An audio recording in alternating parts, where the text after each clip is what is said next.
Eu acho que é uma unidade de ação.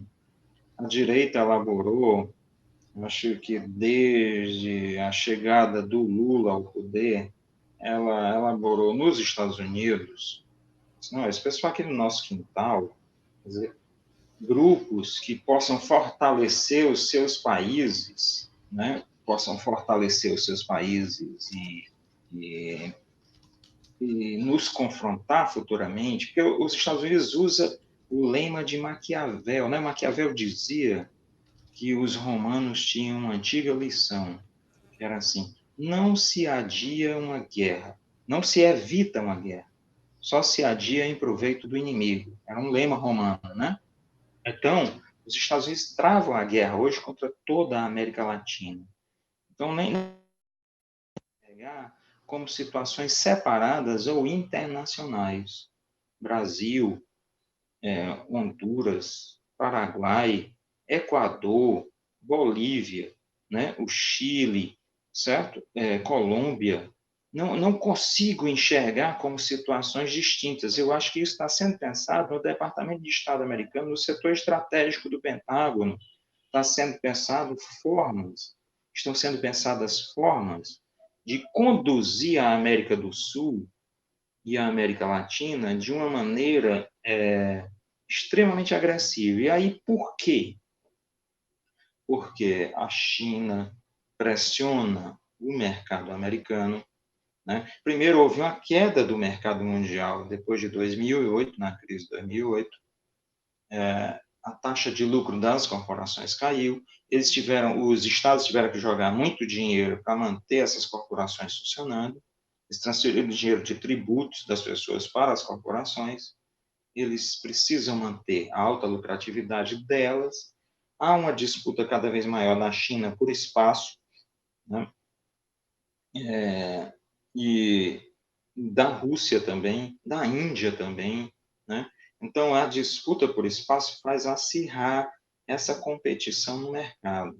E os Estados Unidos elaborou uma estratégia de, de ampliar o grau de exploração sobre a América do Sul, essencialmente, né? E a transformação da América do Sul em um mecanismo de volta à semicolonial, certo? Com o desaparecimento, inclusive, de estruturas estatais organizadas na maior parte do território.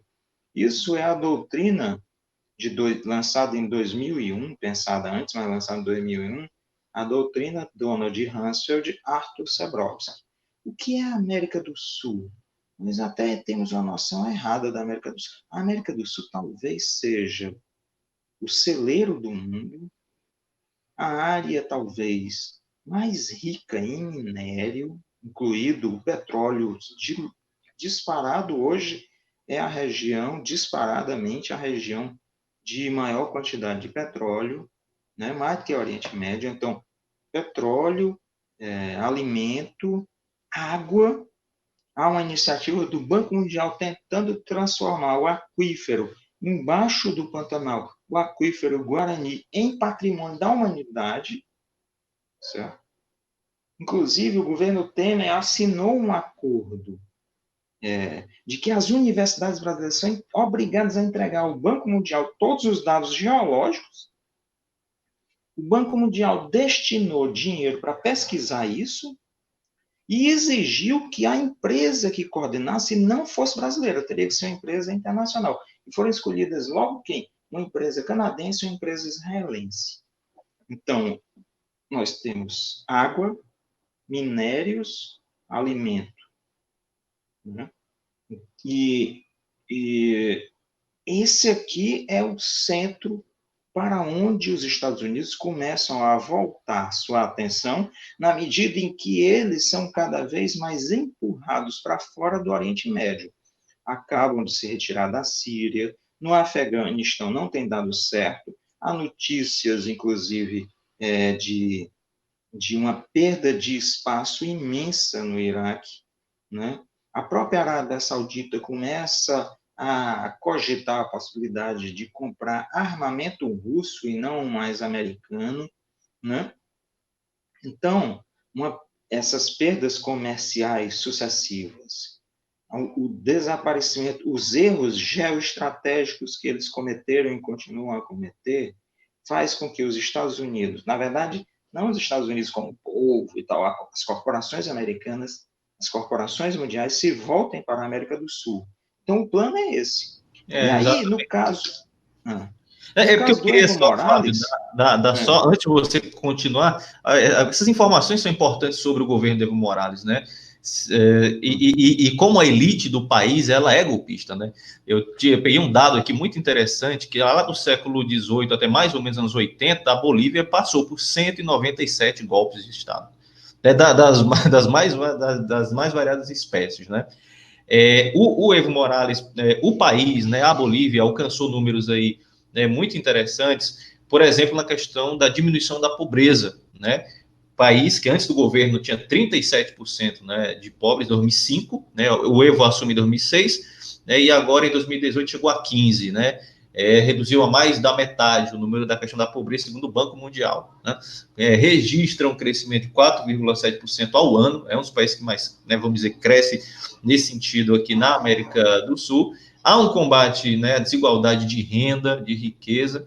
Então, não se aceitou no Brasil, você teve aí 12, 13 anos de governos progressistas, vamos dizer assim, e o Evo vai para 13 anos, né? 13 anos, e começando um mandato de pelo menos 4 anos, você teria aí pelo menos 16 anos de Evo Morales no poder. Para essa galera, isso é inadmissível, né, Fábio? Então está na hora de realmente dar o golpe. isso. Mas não é nem esses governos, governo Lula, governo Lula, de que os bancos tiveram a maior lucratividade. Ele está até errado. E olha só, os bancos perceberam que o governo golpista Temer e o governo fascista Bolsonaro dão até mais lucro, entende? Então eles perceberam o seguinte: eu não quero um pedaço grande, eu quero um pedaço ainda maior. Então, mesmo que o governo seja subserviente ao capital internacional, como os governos Lula e Dilma, mas apresentam contradições, e o governo Evo Morales, não vamos esquecer que o governo Evo Morales entregou o Cesare Battisti à Itália, né? Não vamos esquecer que há conflitos com nações indígenas para a exploração mineral em terras indígenas bolivianas. Então, mas esse pessoal não, olha, não há mais possibilidade de acordo entre grupos de esquerda. Isso a esquerda não entendeu. A direita já entendeu, ela não quer acordo e conversa com grupos de esquerda. Muita gente da esquerda continua a achar que é possível. Né? Há uma pessoa como o Luiz Nassif, que eu não vou nem chamar de esquerda, né? Desenvolvimentista burguês, ele vai dizer assim, não, tem que ter um pacto social entre todas as classes. Esse pessoal não quer saber mais disso, não. As pessoas não estão entendendo que a direita passou para um outro estágio que é incapaz de conversar, incapaz de... A ideia de regras democráticas, você vê o Aécio, mas partiu para desmontar qualquer institucionalidade. Né? Ele deve se arrepender muito, ele e o PSDB, eles dizem constantemente, o Aloysio Nunes, Fernando Henrique Cardoso, dizem constantemente em meias frases do seu arrependimento por terem jogado tudo pensando que iam ser herdeiros, né, disso, e se deram mal. Veio uma direita por trás ainda mais agressiva, né, de orientação fascista, e essa direita não vai parar.